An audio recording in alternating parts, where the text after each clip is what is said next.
In this video, I want to talk about my experience with the Mo Norman golf swing. On this channel, I teach the single plane swing, but other people on YouTube also teach the single plane swing. So I know in the future, I'm going to get a lot of questions as like, you're teaching the single plane swing, Nate, but there's another single plane swing. What are the differences? So early on, I wanted to do a video addressing the differences in detail between the two different swing methods. So I'm doing two videos addressing different swing methods that my method is similar to. So one is the Mo Norman single plane swing and another is stack and tilt. So this video is on the Mo Norman single plane swing. And like I said, I'm gonna do it early on just so when people in the comment section are like, they find me and they're like, is this the Mo Norman single plane swing? My answer is gonna be no, here's this video. So in this video, I'm gonna show the differences and why I don't copy Mo Norman's swing method anymore. So Todd Graves of Graves Golf teaches the model of Mo Norman's swing, and if you can match the model of Mo Norman's swing, you will see success in your own swing from following those mechanics. But I teach that you should try to find your unique single plane swing because we're all created differently and you can't copy one specific golfer.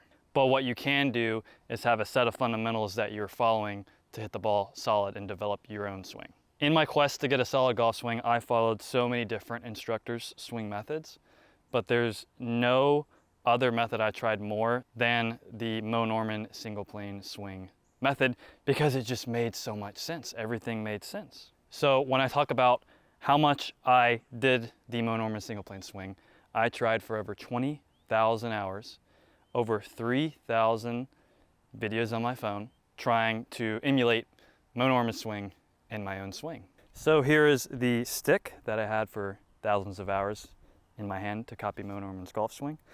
And here is Mo Norman's exact grip. We'll get to that later. And I also want to say really quick, there's almost nothing that I've tried harder in life than the Mo Norman single plane swing method. So you can consider me a very, very credible resource when it comes to this swing versus my swing method that I teach and why I teach what I teach. Just to put this into reference, I got a 4.0 graduating from Georgia Tech, all A's, from all different topics. I learned coding, I learned all this stuff. And I tried about 5 to 10 times harder trying to learn Mo Norman's swing method than graduating Georgia Tech with a 4.0.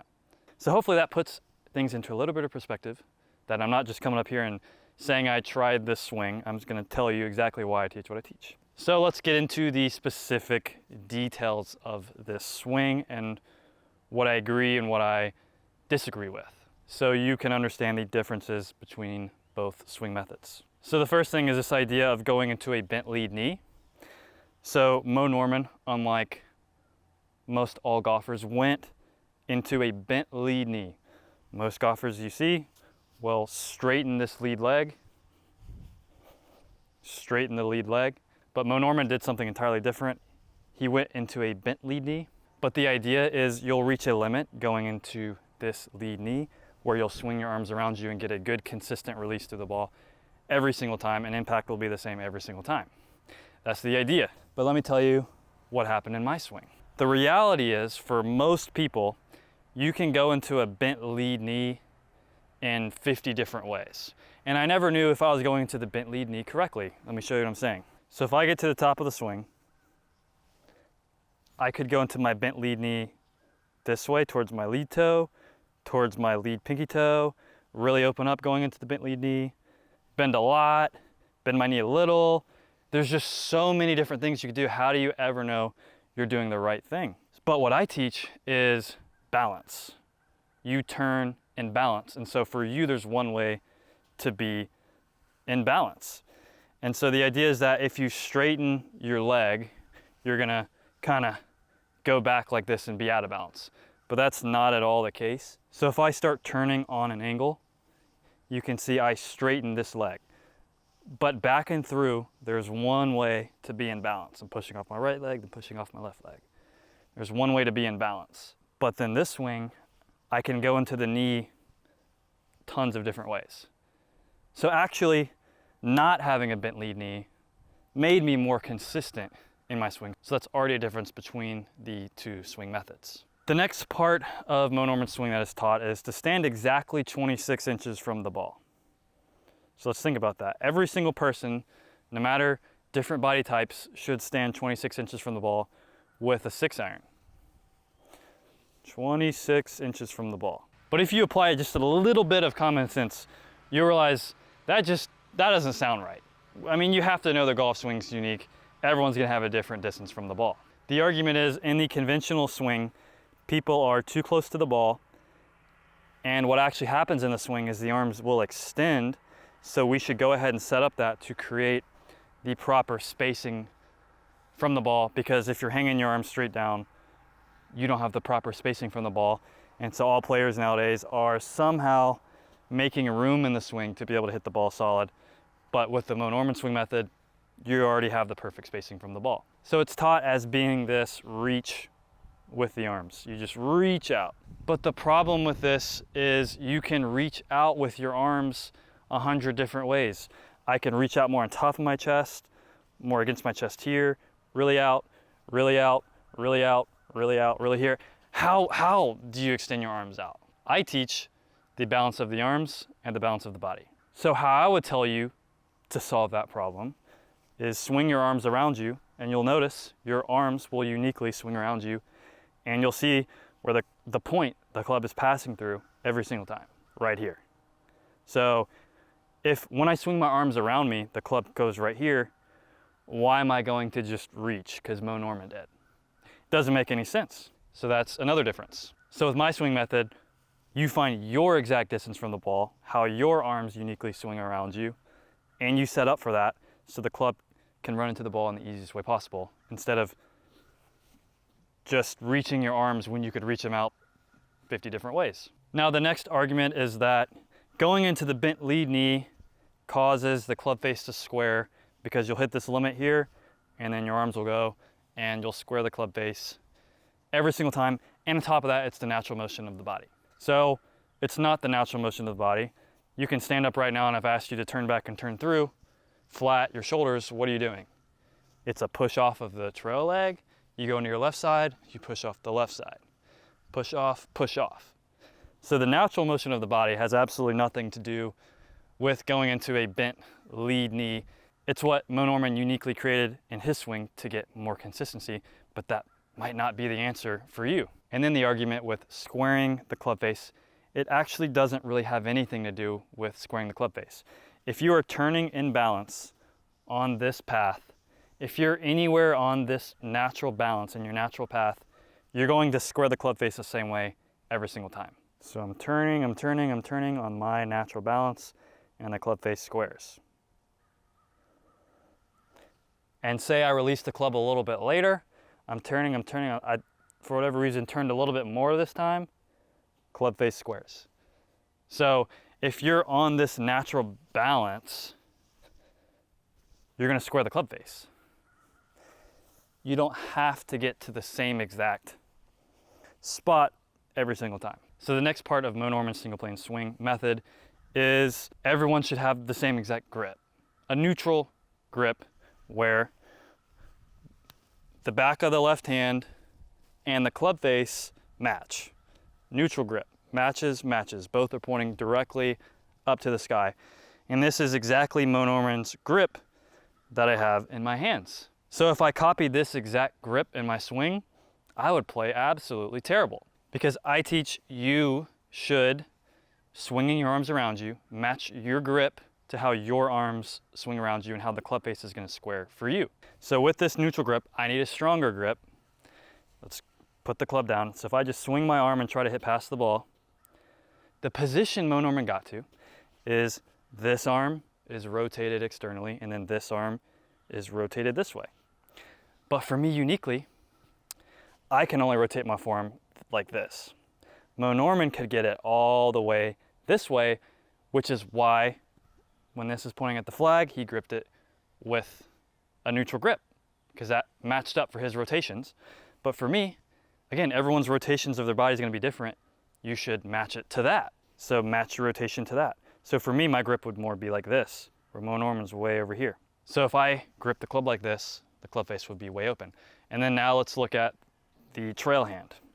So I actually have my trail hand more on top of the club. Mo Norman had it more under because this is his grip.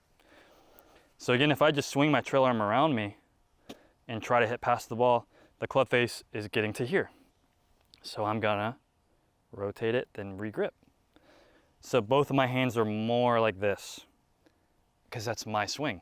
That's how I score the club face the easiest and most consistently. So again, I teach match the grip to how your arms uniquely swing so one arm's not sabotaging the swing.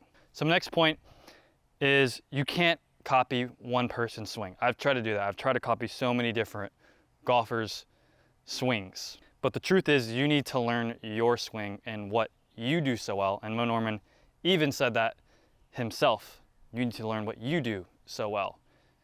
Have a swing that suits your makeup. That's what he said. Because he lived a life where people saw how good he was hitting the ball. They tried to do what he was doing and no one could do it.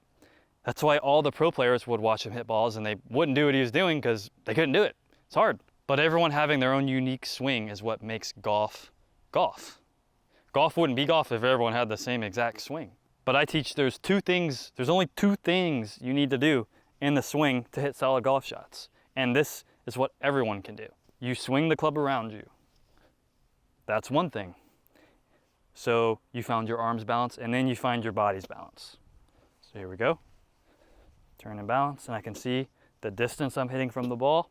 So right here, so I know how I need to turn my body, and I know that I'm set up for when my arms swing around me, that's where they're gonna go.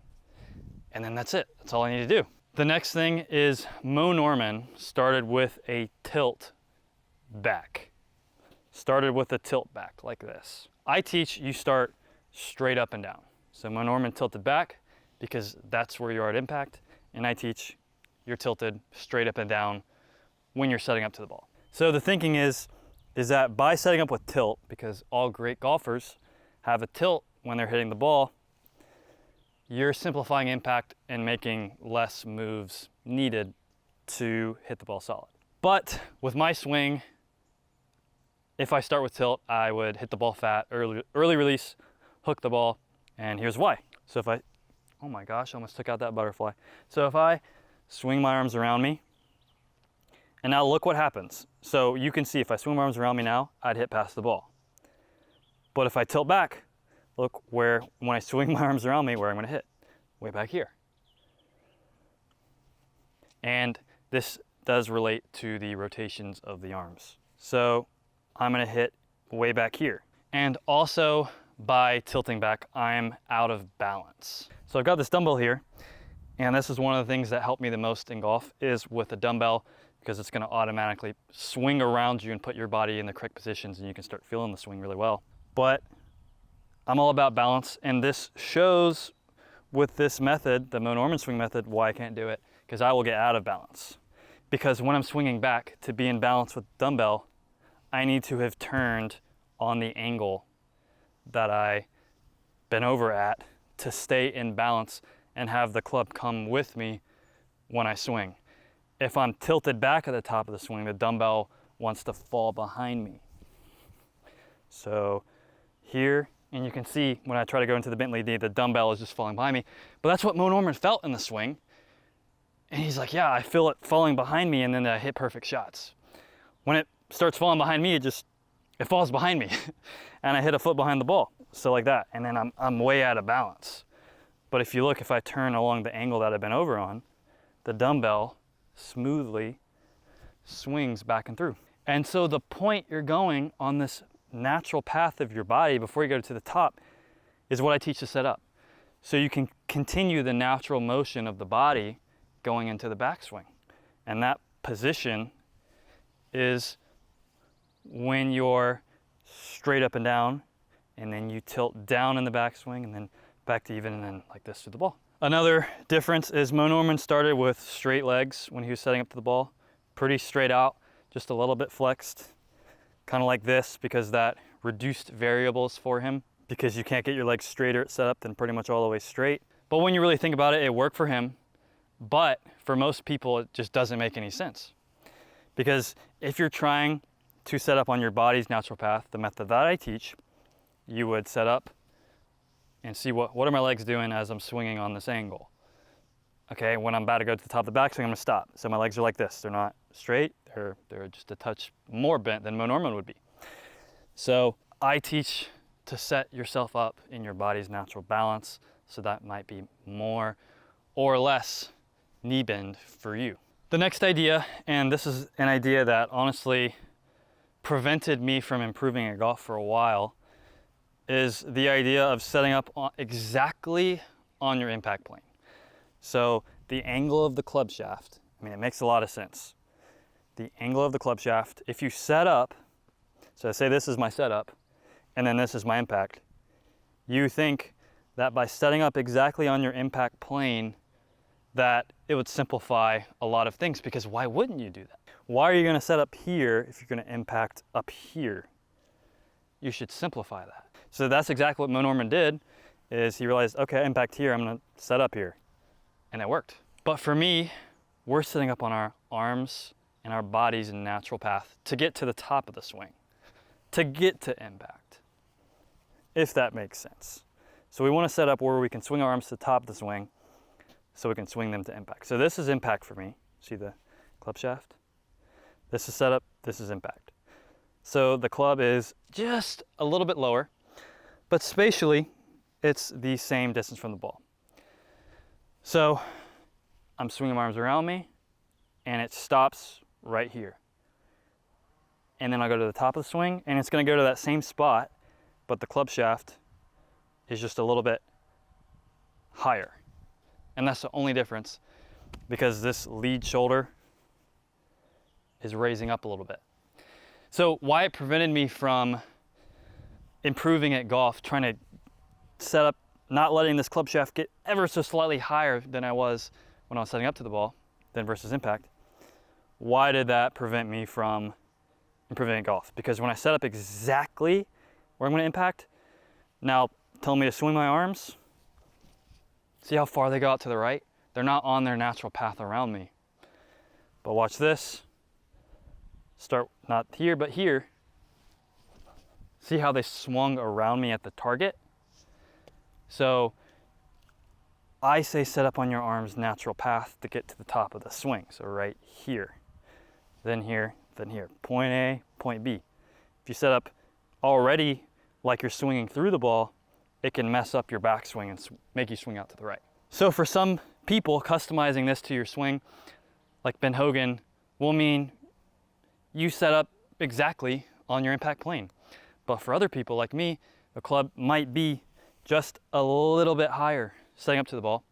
But the important thing is you're simplifying your swing, making things simple. But yeah, those are some of the differences. I really didn't want to make this video, but I realized I'm also calling my method the single plane swing. I probably should, so we can see the differences. So in the future, when people comment on videos, I can just link this video and they go, okay, but hopefully this video doesn't get big where everyone sees it, because that's not what I want. You know, he's built his company, but I want it out there like what the differences are, because everyone's gonna have the same question.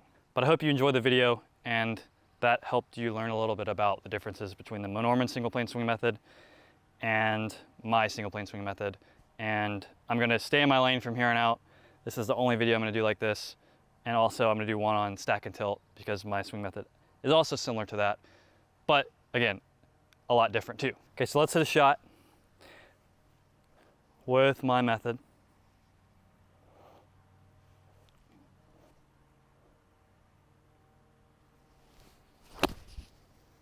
Back and through. But I hope you enjoyed the video, and I hope the rest of your day goes well.